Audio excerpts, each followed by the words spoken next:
We have an interesting character here, good friend, Mudit Gupta, here to talk about TWAPs. Please take it away. I'm excited to hear it. Thank you. Hey, everyone. So I'm going to talk about TWAP oracles and why you probably shouldn't use them. Very anti-talk, but brief intro about me. I'm Chief Information Security Officer at Polygon. I lead security there, and I love to play with DeFi. Have worked on Ethereum and blockchains for almost 10 years now. TWAP oracles, one of the latest innovations there, trying to replace the traditional oracles like Chainlink, which is the market leader and stuff, but they haven't really fared well. And let's see why they haven't fared well. Okay, so first of all, TWAP, like what is TWAP oracles? So the full form is time-weighted average price oracles, and their intention is to give you price of an asset based on DEX or liquidity pool, AMM pool. So the most common examples are Uniswap v2 TWAP and Uniswap v3 TWAP. So what happens there, the way TWAPs work is they take a snapshot of the price of the token at the start of every block, and you can then query the average price of, let's say, last 60 blocks. So you get an average price. That means that if the price was like going up and down, it was very volatile due to some manipulation or some errors or whatnot. At the end, you still get a fairly even price, and that way you can, in some cases, get a reliable price. At least that's the theory. But obviously, doesn't really work out in practice, and that's why I'm here. So who uses them? Inverse Finance for their inverse token. Rarifuse Pool 23 used it for VUSD. Rarifuse, Fuse spelled wrong, but anyway, Pool 90 used for float. And Euler, I just remembered the Euler token was CTX. CTX had a pool on it. They used it. So there's just like one common thing between these use cases. All of them got hacked. So most of the users of TWAP, as you can see, haven't really fared well, historically speaking. TWAPs are not safe. They never were. It's better. So who uses them securely? I don't know. Does anyone know? Euler, want to give a shout out to Euler. To be honest, they have built a bunch of tooling around it to actually do risk analysis around TWAPs and gives ability to the users to actually use them securely. But there are still, in practice, very, very, very few people who are using TWAPs correctly or securely.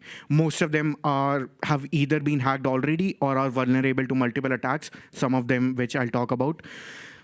So it's a very, very, very risky situation.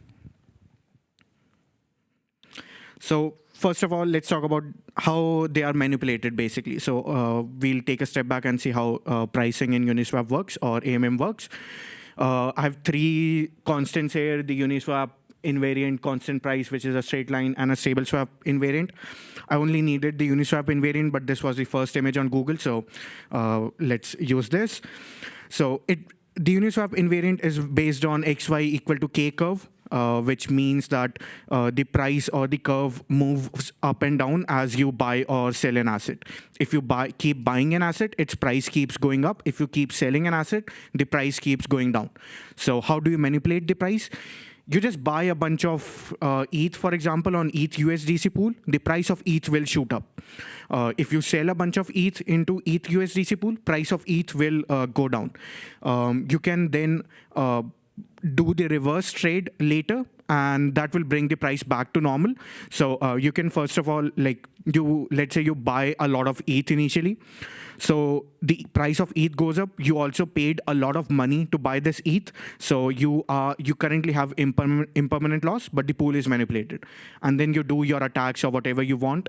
And at the end, you sell all of the ETH that you bought. Now, since the price is so high right now, you'll also get a lot of money for selling this ETH, more than what the market is paying. So that will let's say that's impermanent profit, and it cancels out your impermanent loss. So at the end, you will not have any loss apart from the fee that you will pay to do these swaps for going up and going down. So that's the base of how do you manipulate oracles. or pricing on Uniswap or AMM pools. Using this same principle, you can manipulate TWAPs as well. TWAPs are nothing but this price averaged over a amount of time. So if you take this price over 10 blocks, you can have a TWAP of 10 blocks.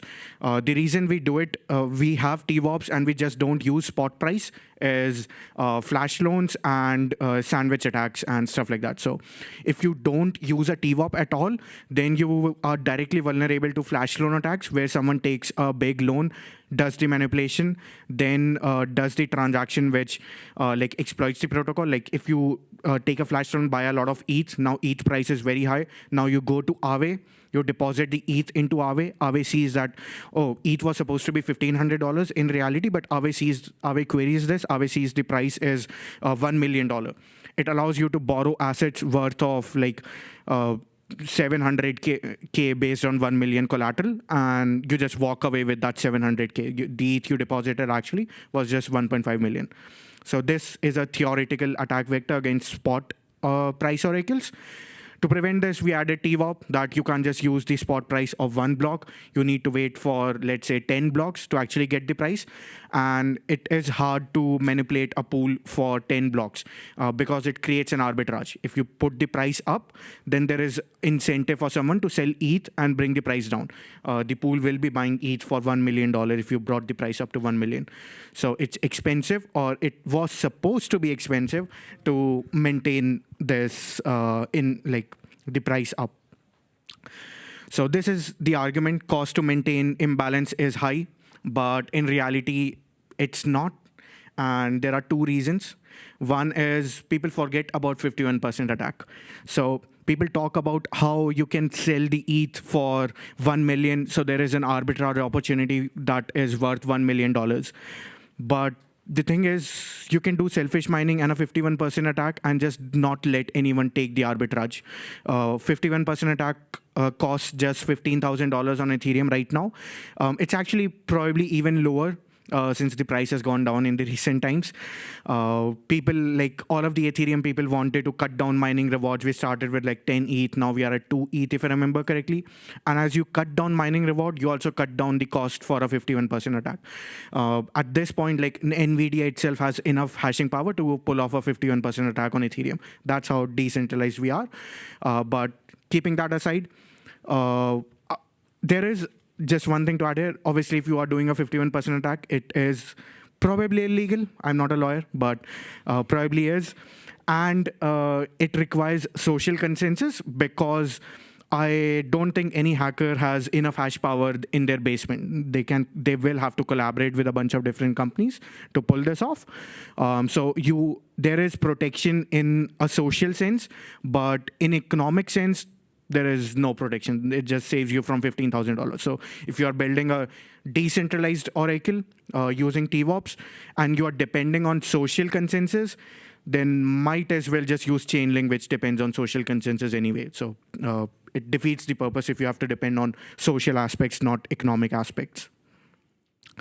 Okay, so concentrated liquidity is another thing that makes attacking these oracles easier, because as I said, like when you are buying ETH on the normal curve, the price keeps going up. The first ETH you buy for 1,500, the next ETH, second ETH for 2,000, then 3,000 and so on. But if the liquidity is concentrated, all of the ETH might cost just between 1,450 and 1,550. So you may not be overpaying at all for your ETH. So concentrated liquidity, or V3, makes it easier. I'm a bit short on time, so I'll go fast. So the other argument is TWAPs allow you to take average price over a very long period. You can make it 100 blocks. So even if you do a 51% attack for 100 blocks, that will cost you 150K, actually like more. So it still becomes expensive, $1.5 million. But the reality is, the way math works, it doesn't. It's a very bad thing. So the way averages work is, even if you can manipulate it for one block, the result is infinity. Infinity plus price is 1, price is 1, price is 1, price is 1, divided by n number of blocks. The final resultant average price is still infinity. That's how maths work. It's not what I created. So the whole argument of having multiple blocks and making TWAP safer doesn't hold mathematically.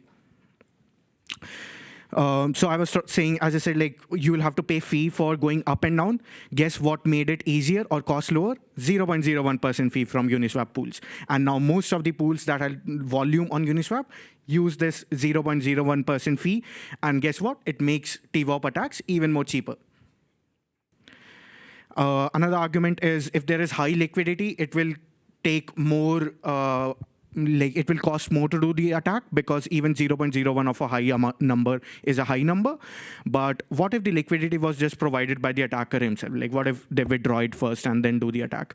You can't have any guarantees that a liquidity that is present today will also be present tomorrow. You see a pool, you see, oh, it has $1 billion in liquidity. Let's just use it for our TWAP. 1 week later, your protocol is live, but liquidity is gone. Some other protocol gave additional incentives. Someone forked Uniswap, started giving like sushi rewards, and all of the liquidity went to sushi. Now Uniswap has no liquidity and the pool becomes vulnerable. So even if the pool might be safe right now, it may not be safe tomorrow. So you'll have to have continuous monitoring and all. So there are a bunch of different attack vectors that I won't talk about since I'm out of time. But another thing I'll talk about is the merge. So 51% attack still on POW still has a cost of $15,000. But when we get the merge, when we get proof of stake, the cost just goes away. Lido, Coinbase, and all of these different validators that have such big stake, they will have a very, very, very good chance to and predictably, they will know that I will be mining block N, N+1, N+2. Even a single validator, if I'm running a node at my home, I'll also, theoretically, I will have a chance to mine block N plus N+1, and I will know this. If I know this, I can pull off the attack I just described without having anything at risk. Nobody can mine a block faster than me. It is my slot. It is guaranteed to be my slot. So if I knew that that is going to happen, I can pull off the attacks I just described. All of the big validators, validating pool will have a larger chance to pull off these attacks than individual people. But even individuals will have the chance. It's a decentralized environment. We give everyone a chance to manipulate TWAPs. So at the end, I'll conclude by saying you can definitely use TWAP securely. There are some people who are using it. Some Rari pools, some Euler pools are using it properly, at least for now. But using TWAPs is like walking in a mine of a minefield, basically. So Euler has provided you a whole map of where the landmines are, but it's still risky. You can still press on one of the landmine without checking the map. So it's you will have to weigh the pros and cons here. Do you really want to play that game? Do you really want to walk on a landmine, field of landmine, when there are alternatives available? If you want, you can, but that's not something I will be willing to do. And that's basically the end of my talk. If you want to reach out, here are my details. And thanks for listening.